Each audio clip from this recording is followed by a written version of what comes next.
এনেকুৱা এটা যদি কেক বনাওঁ বুলি ভাবে আপোনালোকে কিন্তু একেবাৰে সহজতে বনাব পাৰে।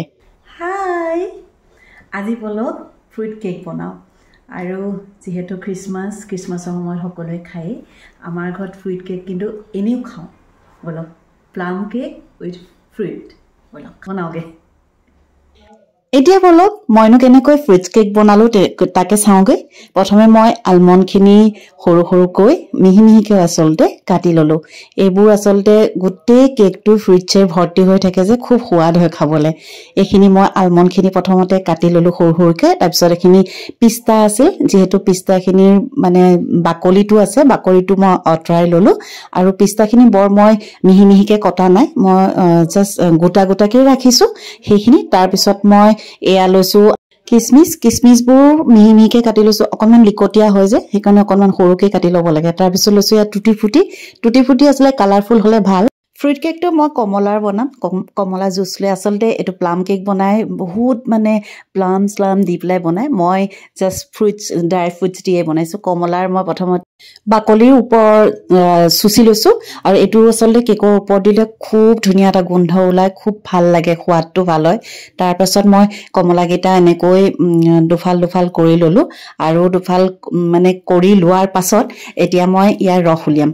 একচুৱেলি অৰিজিনেলি যিটো ফ্ৰুইট কেক বনায় তাত ফ্ৰেছ মানে কমলাৰ ৰস দিয়ে, আৰু এনেই কিন্তু কমলাৰ ৰস নিদিয়াকৈ যদি বনায় সেইটো যিটো ফ্ৰেছ ফ্ৰুইট জুচ থাকে অৰেঞ্জ, সেইটোও ল'ব পাৰে।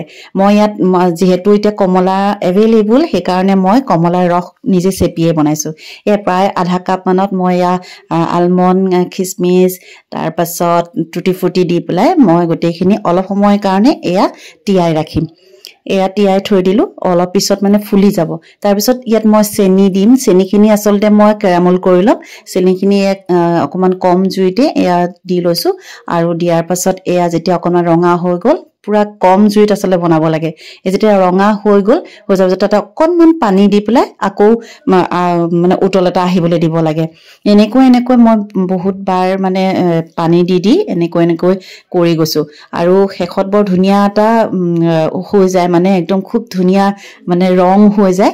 তেনেকৈ মই 3বাৰ এনেকৈ পানী দি কম জুইত লৰাই থাকিলোঁ, আৰু লাষ্টত এনেকৈ উতল এটা আহিলে আৰু এটা খুব ধুনীয়া মানে জুচ এটা হৈ গ'ল। আৰু এইফালে বাটাৰখিনি মই মেল্ট কৰি লৈছোঁ।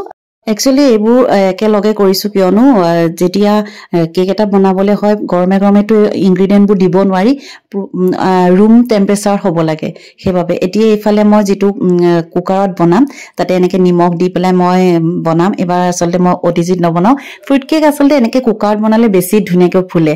তাৰপিছত এইখিনি এতিয়া দেখিছে নহয়, যিখিনি কেৰামেল কৰি লৈছিলোঁ চেনি, সেইখিনি খুব ধুনীয়াকৈ হৈ গৈছে, একদম যেন মৌ জোল তেনেকুৱা হৈছে। তাতে মই এতিয়া বাটাৰখিনি মেল্ট কৰি লোৱা বাটাৰখিনি ইয়াত দি দিছোঁ, আৰু এইখিনিও ভালকৈ মই মিক্স কৰি ল'লোঁ। গোটেইখিনি মিক্স হৈ যোৱাৰ পাছত মই ইয়াতে এতিয়া ভেনিলা এচেঞ্চ দিছোঁ। ভেনিলা এচেঞ্চটো কিন্তু দিবই লাগে এইবোৰ বনালে।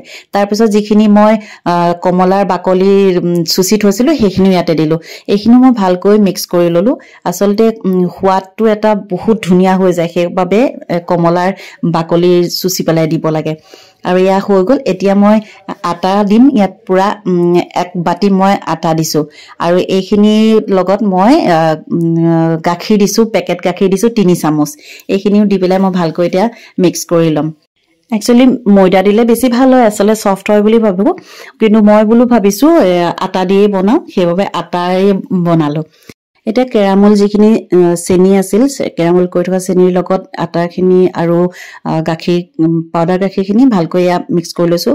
অকণমান মিশ্ৰণটো অকণমান ডাঠ হৈ যায়, সেইবাবে লাহে লাহে মিলালেও হৈ যায়। এইখিনি ভালকৈ মিক্স কৰাৰ পাছত ইয়াতে এতিয়া মই যিখিনি কমলা ৰসত তিয়াই থৈছিলোঁ ফ্ৰুইটছ, সেইখিনি ইয়াত ঢালি দিলোঁ। আৰু কমলা ৰসত যেতিয়া তিয়াই থোৱা হয় অকণমান কিচমিচবোৰ অকণ ফুলি যায়, তেতিয়া মানে একচুৱেলি এইখিনি পূৰা এদিনমান ৰাখি দিব লাগে, কিন্তু আমিতো সদায় ইনষ্টেণ্ট বনাওঁ ন, মই সেইকাৰণে এয়া প্ৰায় 1 ঘণ্টা মানে মই চাগে তিয়াইছোঁ। এতিয়া অকণমান পিস্তা আছিল, পিস্তাও ইয়াতে দি দিছোঁ। এইখিনি দি পেলাই আকৌ ভালকৈ মিক্স কৰিছোঁ। মিশ্ৰণখিনি এতিয়া অকণমান ডাঠ হৈ যোৱাৰ বাবে তাতে মই অকণমান পানী দিছোঁ, আৰু অকণমানকৈ পানী দি মিক্স কৰি গ'লেও হৈ যায়। এতিয়া বেকিং পাউডাৰ দিছোঁ 1 চামুচ আৰু আধা। বেকিং সোডা দিছো আধা চামচ ন তাতকে অকণমান এক্টিভেট হ'বৰ কাৰণে মই অকণমান খোৱা ভিনেগাৰ দিছো আৰু গোটেইখিনি ভালকৈ মিক্স কৰি ললো এইখিনি মিক্স কৰি থাকোতে বহুত ডাঠেই হৈ যায় আৰু আচলতে এই বস্তুটো পাতল একদমেই কৰিব নালাগে ফ্ৰুইটছ কেকটো আৰু আচলতে পানী অকণমান দি পুৰা মিলাই থাকিব লাগে ড্ৰাই ফ্ৰুটছে আচলতে বহুত ভৰ্তি হৈ থাকে যে সেইবাবে ইয়াত লাহে লাহে ঠাণ্ডা পানী দি মিক্স কৰি থাকিলে হৈ যায় এটা ৰেডি হৈ গ'ল এইখিনি এটা কেক টিনটোত বাটাৰ পেপাৰ লগাই মই ৰেডি কৰি লৈছো কেক বেটাৰটো ইয়াত ভালকৈ দি দিছো আৰু অকমান মিক্স হৈ যাবৰ কাৰণে অকমান টিনটো মই হাতেৰে ভালকৈ থপৰিয়াই দিছো আৰু এইখিনি তেনেকে হলে আসলে বাবুলটো ভিতৰত ৰৈ যায় আৰু ফুটা হৈ নাযায় এতিয়া ওপৰত ড্ৰাই ফ্ৰুটছে ভৰ্তি কৰি দিছো আৰু দেখিবলৈ দি থাকোতে খুব সোৱাদ ভৰা হ'ব যেন মনতে ভাব হৈছে তাৰ আপোনালোকে এনেকৈ বনাইছে নে কেতিয়াবা কব দে কেনেকৈ বনাইছে নে এনেকৈ মোৰ টাইপত বনাইছে নাই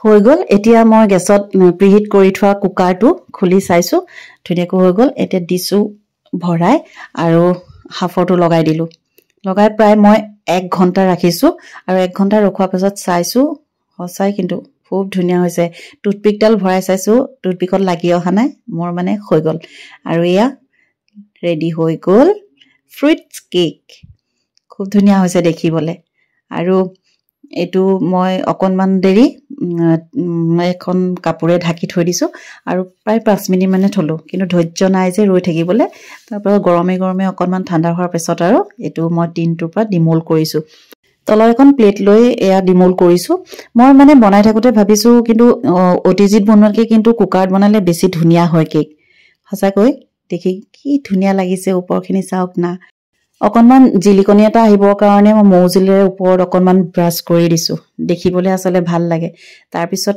ফটো তুলিবৰ বাবে এটা ৰিবন লৈছো ৰিবনডালে এটা গাঠি মাৰি ধুনীয়াকৈ লগাইছো খুব ধুনীয়া হৈছে ক্ৰিসমাস কেক জুজুৰ লগৰ ফ্ৰেন্ড 4টা আহিছিল আজি হিহঁতকেইটাই কিন্তু বিৰাট ভাল পালে খাই আৰু মই হিহঁতৰ কাৰণে আসলতে মই স্পেশালি বনাইছিলো আৰু লৰা ছোৱালীবোৰৰ ভাল লগাটোহে ভাল আসলে মাক দেউতাকৰবোৰ আৰু হি কৈ আছে হিহঁতকেইটা আহিম বুলি কৈছে 25 তাৰিখে মা তুমি কেক এটা বনাবা দেই মই কিয় নবনাম পাই এয়া কাটি দেখাইছো খুব ধুনীয়া সফট হৈছে এয়া এতিয়া খাই দেখাম আৰু মই প্ৰথমতে খাই লৈছো আৰু খাই পেলাই বনোৱাজনীয়ে টেষ্টটো ক'ব পাৰিলেহে আসল হয় নহয় একদম বঢ়িয়া হৈছে অন্যটা ভিডিঅ'লৈ অতি সোনকালে আহি আছো বাই বাই